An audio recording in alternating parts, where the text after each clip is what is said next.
right, guys, welcome back to Buy the Ugly House. This is Adam Walz with your part 2 of our Q&A mini series. You know, we've had some really great guests on, like Carly Bush with Paper Trail Transactions, teaching us, you know, start to finish what a deal looks like from the perspective of a transaction coordinator.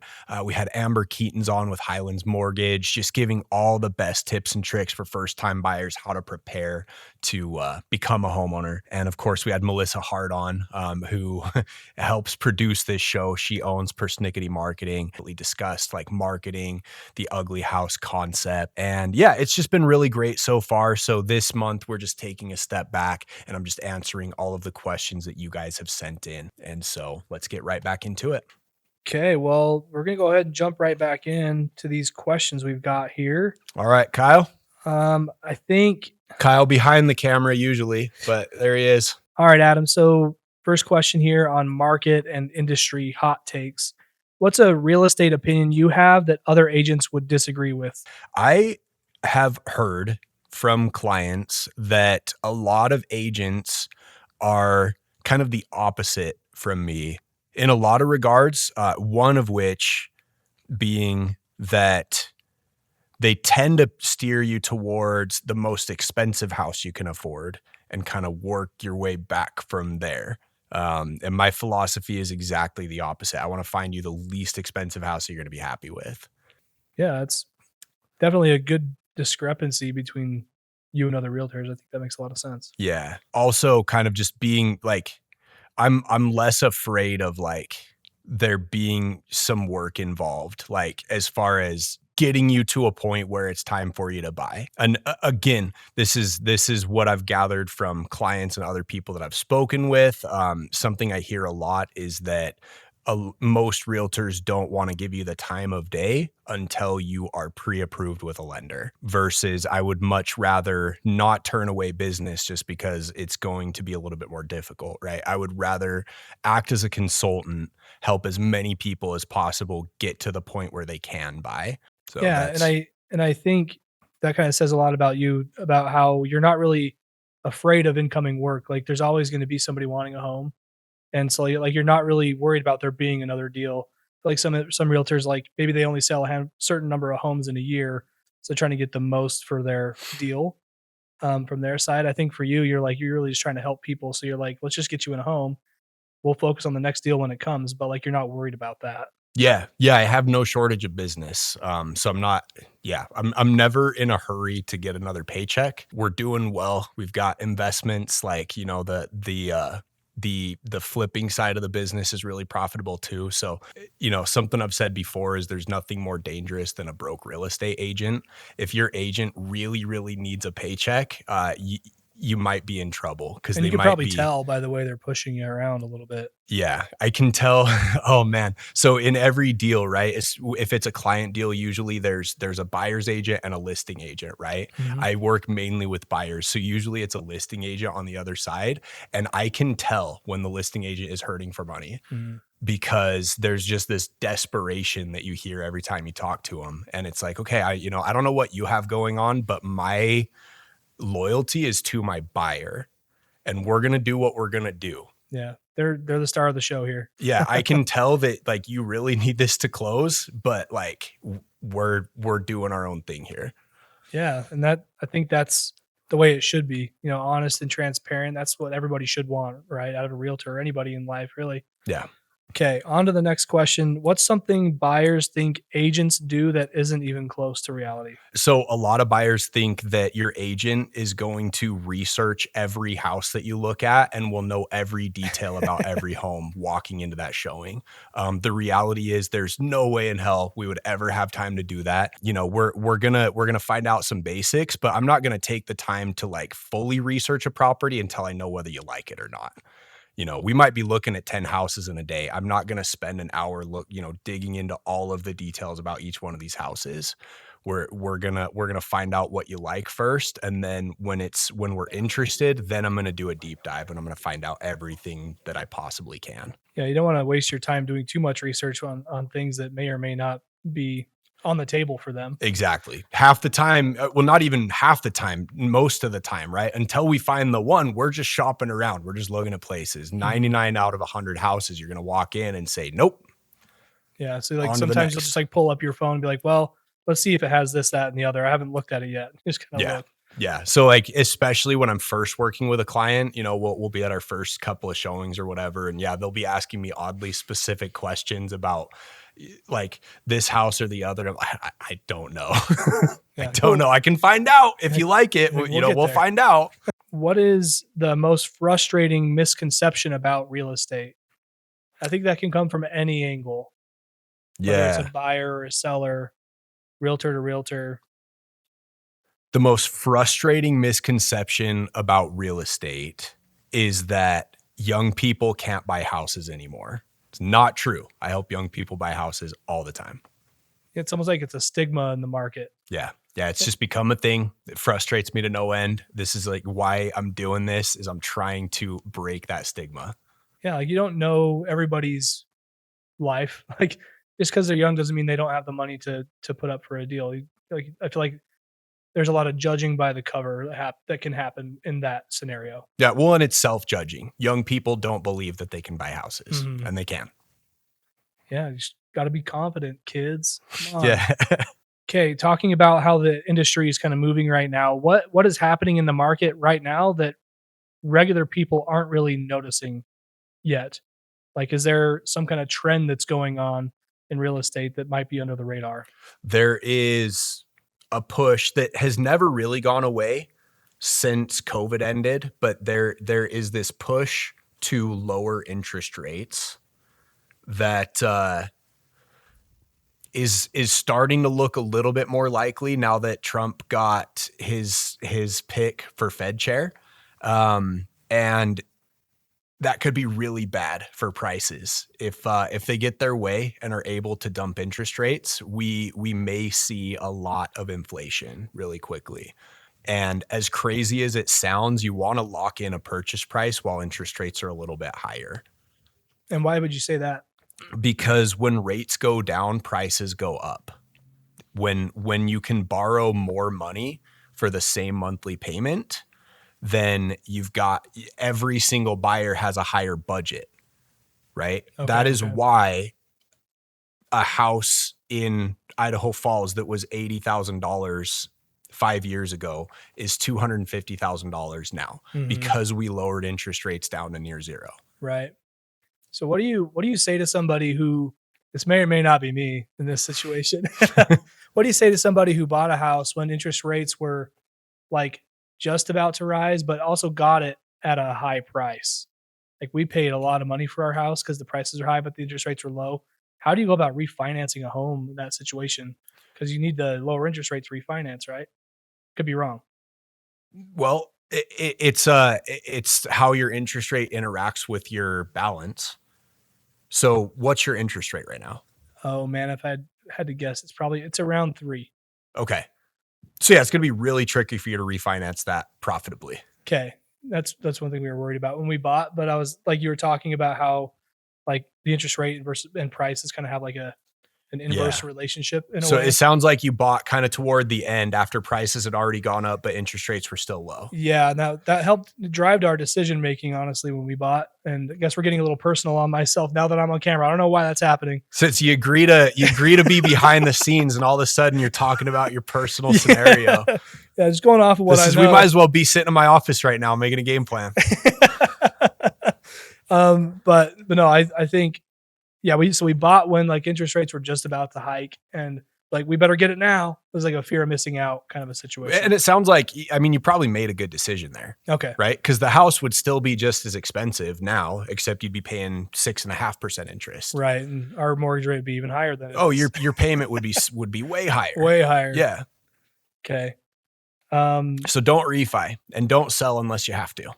Okay. Yep. That's pretty much where we are. So, And in fact, what you should do is if you get sick of where you're living, you should put a tenant in it, because at a 3% rate, see, at 6.5%, it's really hard to get something to cash flow. But I would guess that what you could rent your house out for at a 3% rate is significantly less Or excuse me, yeah, you could rent it out for more than your mortgage payment probably. Yeah, probably. From what we've looked at, yeah. Yeah. So if you're That'd be our sitting on one. 3%, don't ever sell that place. Okay. Don't Just keep it refinance it. forever. Don't keep that loan because that loan is a rare commodity. Okay. But definitely, yeah, once you're ready to move, yeah, put a tenant in. They'll pay off the rest of the house for you. You come over here and buy another house. And because your rent is covering the mortgage, we can offset your DTI. What's DTI? Debt to income ratio. So like yeah. like when you apply for a loan, your DTI determines how much mortgage you can afford. Okay. I think Amber quizzed you on that one in her episode. Yeah. All the acronyms. Yep. And I fucking nailed it. 2 for 2. Okay. Yeah, that one got a little bit about me, but it was really going along with the conversation. Yeah, that's your answer. Keep it forever. Okay. Put a tenant in it soon. Buy another house, and now you've got two properties that are appreciating in value, and you're paying off you're doubling the rate at which you're building wealth in real estate. That sounds scary and exciting all at the same time. Hell yeah. Okay, Adam. So do you think people overcomplicate buying a home? Oh, 100%. Everyone overcomplicates it. It's one of the most common pieces of feedback I get is, wow, this was way easier than I thought it was going to be. What are the things they get hung up on the most? Analysis paralysis, first of all. Okay. You know, people will sit and just wait for months, right? They're looking at Zillow every night. They might even know what their budget is. They know what they could afford, but just the idea of making that leap and owning a house and having a huge mortgage. Yeah. I mean, people will sit there and just death spiral and think of all sorts of reasons why now isn't the perfect time. Mm-hmm. And then they go into it just with this expectation that it's like this huge, horrible, complicated process that's so scary and so overwhelming. And again, it's just this like daunting thing that just scares so many people out of even attempting to buy a house. Yeah. And I feel like I could see it happening on both sides, like analysis paralysis. And then also like when you see the home you want, like, when like there's something you see or some aspect of the home that you're like, this is the one. Sure. Have you ever had that kind of experience with buyers where there's something they wanted and like, yep, that's it. This is the one. Yeah. Yeah. And it's the weirdest thing sometimes, whatever it is, like you might have somebody that just like really likes a certain kind of bathtub.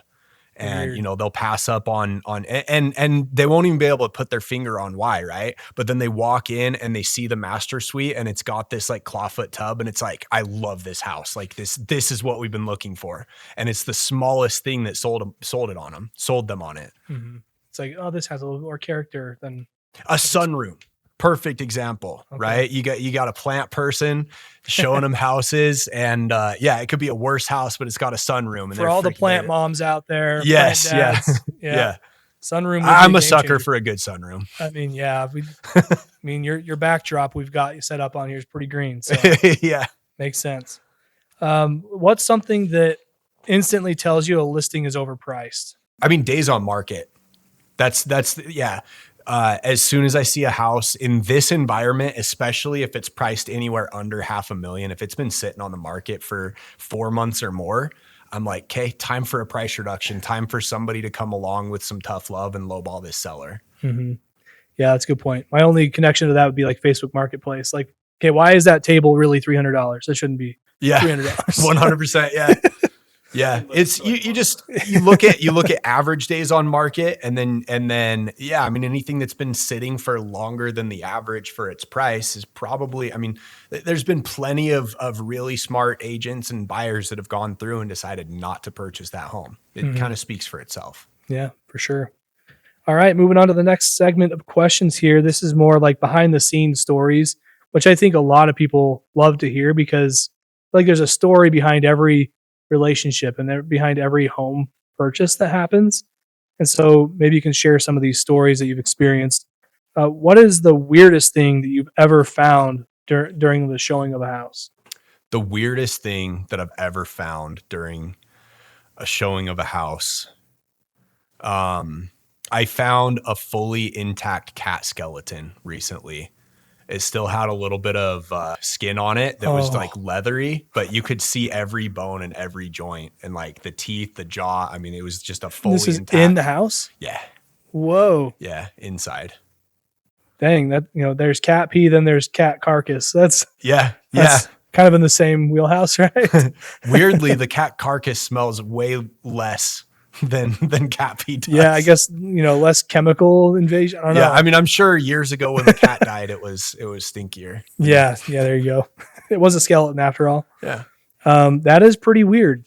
Oh, No, man. there was one house that just had a bunch of trap doors everywhere and like hidden compartments built into the wall where they had put hinges behind where you couldn't see them, and it looks like molding on Okay.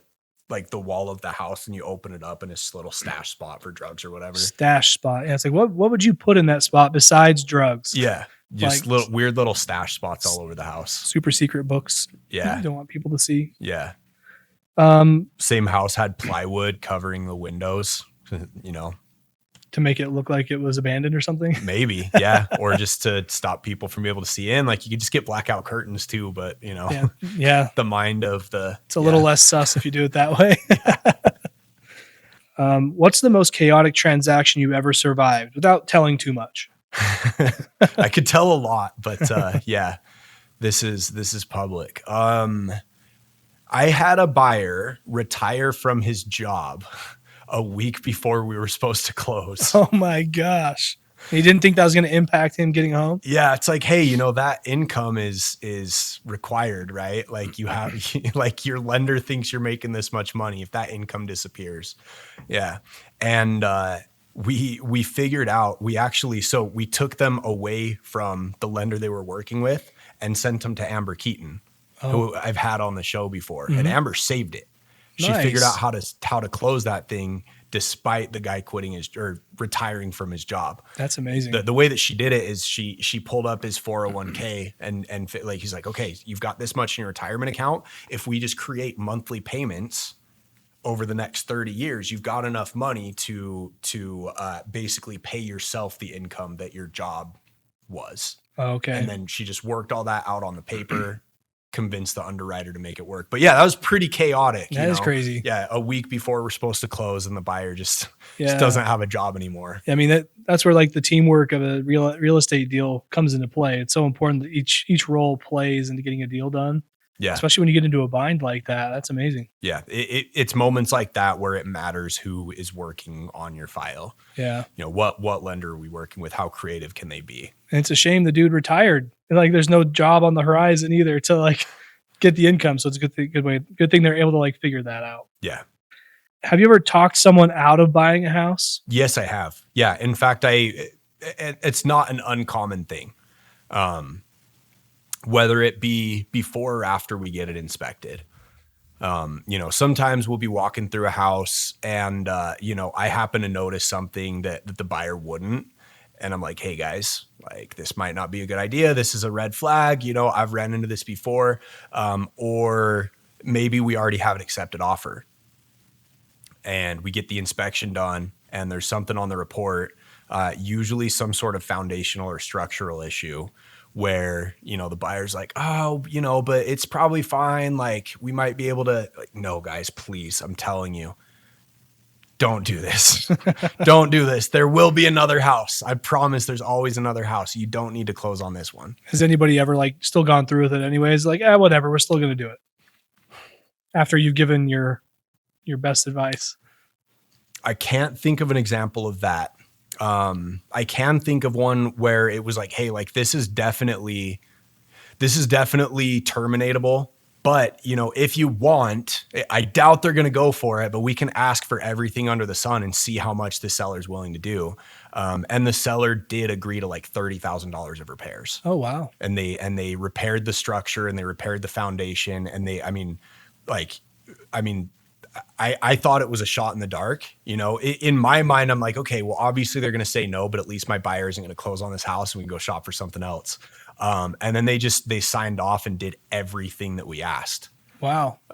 That's amazing. So it was a huge win. Yeah. I mean, they essentially got a new house out of the deal, right? Yeah, you got to shoot your shot. Like you never know. Yeah. You never know, right? If it's we're walking away otherwise, then doesn't hurt to ask. Yeah, that's very cool. You'll be amazed what you can get done on inspection if you're not afraid to kill the deal. That's the thing. You always have to be willing to walk away. and you have to make sure your buyer's willing to walk away. Mhm. And so when you go into that with the expectation of like, hey, like we need this to close, you have way less power. You have way less room to negotiate. Whereas if you're willing to walk away and let the seller find a new buyer, right? You're not Yeah. bluffing. It's like, hey, like this doesn't work for me unless you do this. Right. So I guess in today's market where house prices can kind of be they just high right now, do you think that some of those home buyers are willing to give up more on the sell to be able to get into a new home themselves? Like if somebody asks for 30 grand in repairs to their home to get it up to par, like my brother's house, for example, is one that makes me think of this question. Like, so when they sell the home, they're like more willing to part ways with some of that money because they're still getting a good kickback on their sell with the way prices are so high. I think so. I think that, yeah, a lot of people are sitting on a lot of equity. Anybody that bought their house more than 5 years ago is worth hundreds of thousands of dollars that, you know, they weren't before. And I don't want this to come across the wrong way. Obviously, I'm not arguing that sellers should always take a beating. Yeah. You know, Yeah. I represent sellers too. And in those scenarios, sometimes we have to look at it from the opposite perspective and say, you know, I mean, we are in a situation where we need this much out of the house. And if a buyer's not willing to pay it, right, then it is what it is. But Then we're we not going to move. fix everything. But you also have to make sure that you're being fair. Market value assumes certain things about the condition of the house. If you're selling your house at market value, the plumbing needs to be updated. The electrical needs to be updated. Everything needs to be up to a certain standard. And if it's not, you have to give a discount or you have to do the work yourself. Yeah, something's got to give otherwise. Yeah. What's a moment in your career that completely changed how you approach real estate? Was there like a certain moment where you're like, okay, I'm never doing it this way again?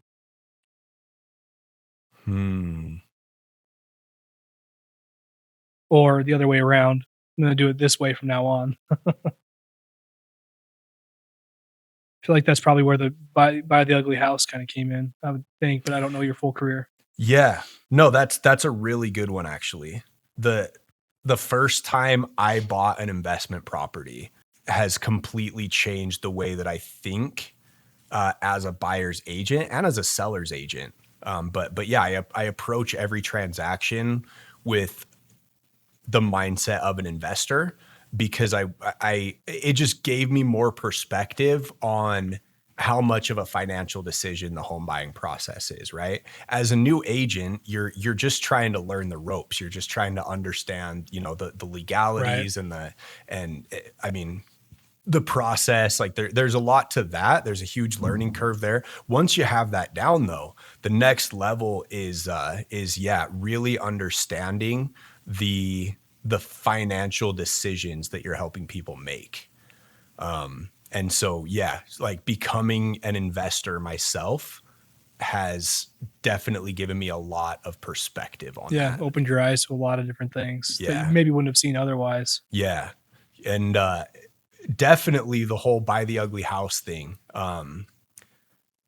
If I didn't have so much experience buying ugly houses and learning what can be done, I wouldn't be able to give such good advice. You know, I wouldn't be able to help people get these deals on these places. I had to be my own guinea pig, I guess. Yeah, that's honestly a better way to do it than you're not testing other people out. Yeah, exactly. Right. And I can comfortably guide people into these purchases that, you know, other agents may steer them away from because they might not have the in-depth knowledge on like, hey, you know, this actually isn't scary. You're going to do X, Y, and Z. You're going to fix it. And I'm getting you this house for $50K below market value as a result. All right, guys. So this has been Questions with Kyle. Really fun 2-part segment. We are going to get back to our regularly scheduled programming and get some more guests on for you next month. So if you haven't already, make sure you subscribe, drop me a comment. Let me know who you want me to talk to next. And again, thanks for watching.